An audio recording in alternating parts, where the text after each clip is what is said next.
So, hi wow life, another video, another share guys, another POV. So, ngayon, magbibigay tayo ng point of view sa video ni Dodong Ruel kung saan ay bumisita siya sa bahay ni Erika na hindi niya inasahan na may kaunting revelasyon si mama, yung mama ni Erika. Anyways, bago ang lahat, don't forget to support and subscribe.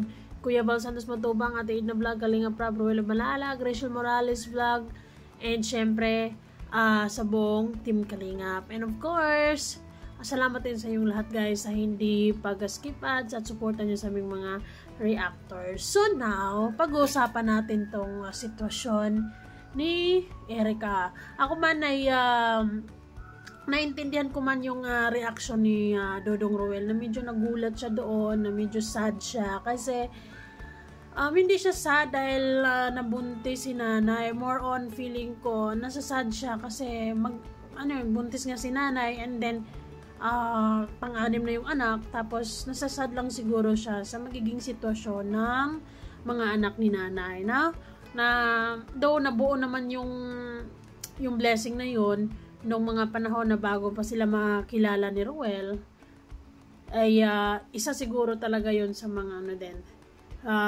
blessing sa pamilya nila, yung pagdating ng Kalingap, pagdating ni Ruel sa buhay nila, yung na-discover sila ni Kuya Mario. Now, si nanay ay anyways, bago tayo pumunta sa sitwasyon ni nanay, in fairness, yung bahay ni Erika, kung matatapos yon, talagang feeling ko ang ganda at ang maliwalas. Ayun, no?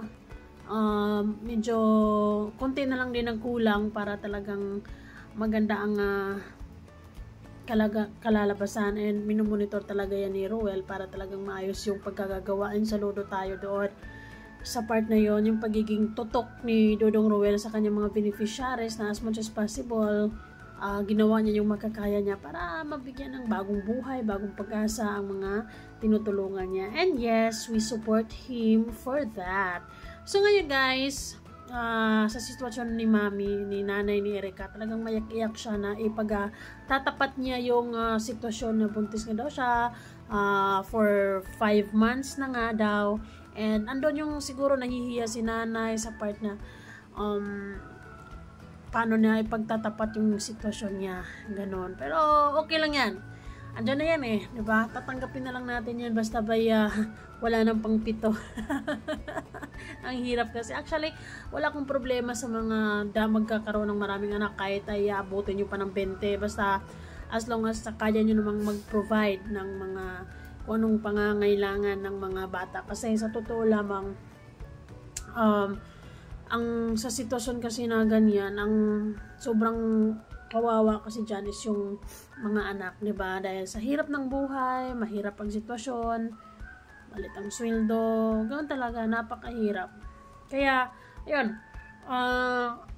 maganda din naman yung advice ni Dodong Ruel na talagang, yun, yung isipin din yung kung anong magiging future ng mga anak nila, hindi lang yung puro gawa na lang, and then ayun, mahirap yung buhay, no? Pero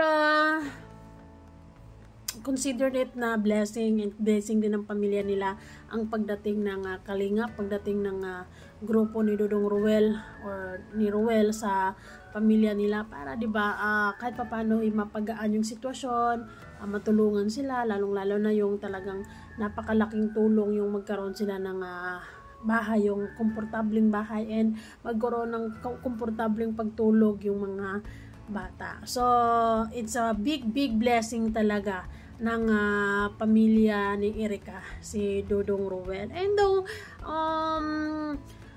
ako, seriously, talagang nalulungkot na masaya. Doon yung, sige, blessings yun. Pero, diba, mahirap din kasi after pagpapanganak, mahirap, pero, for sure, kakayanin naman ni nanay yan, diba?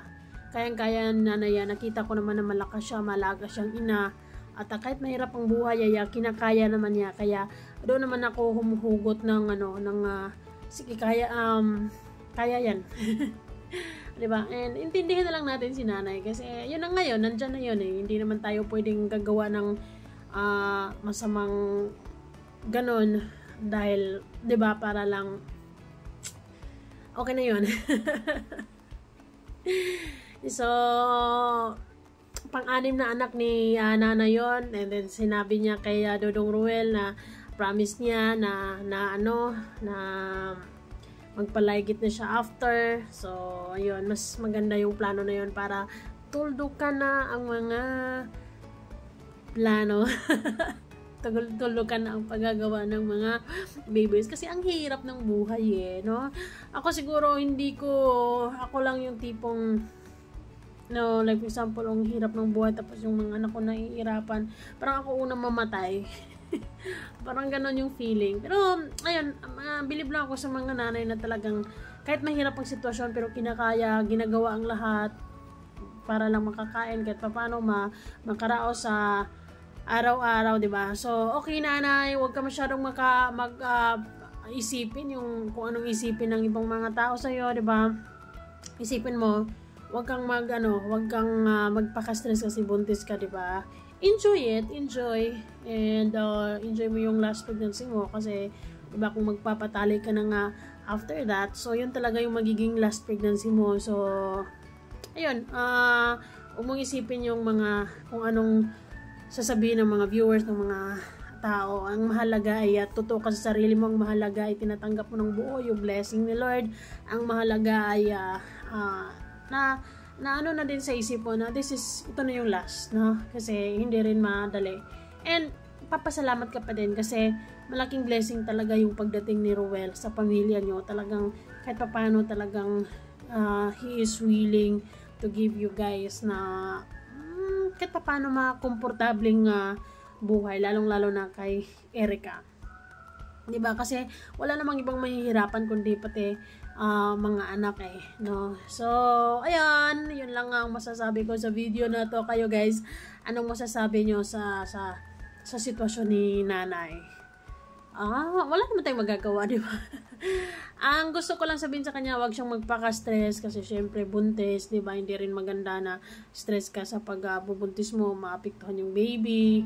And isipin niya yung kung ano mga magagandang nangyayari sa pamilya nila ngayon. Huwag niya masyadong isipin kung paano na to, anong pwedeng na ganyan. Wala na, wag dapat masyadong isipin yung mga problema. Dapat maging positibo na lang siya and maluwag na dapat sa damdamin niya dahil naipagtapatan niya kay Ruel. And though si Ruel ay naramdaman ko na gano'n, medyo down siya, pero at the end of the video ay cheer up naman niya si nanay and naiintindihan naman niya yung sitwasyon, pero may advice siya na dapat last na yon, no? Kasi mahirap talaga ang buhay, gano'n. Anyways guys, that's all and thank you so much for watching. Comment down below dahil talagang maraming makakarelate sa sitwasyon ni Erica talaga. Ako yan mismo nakakarelate ako dyan. Mahirap talaga. Anyways, bye for now.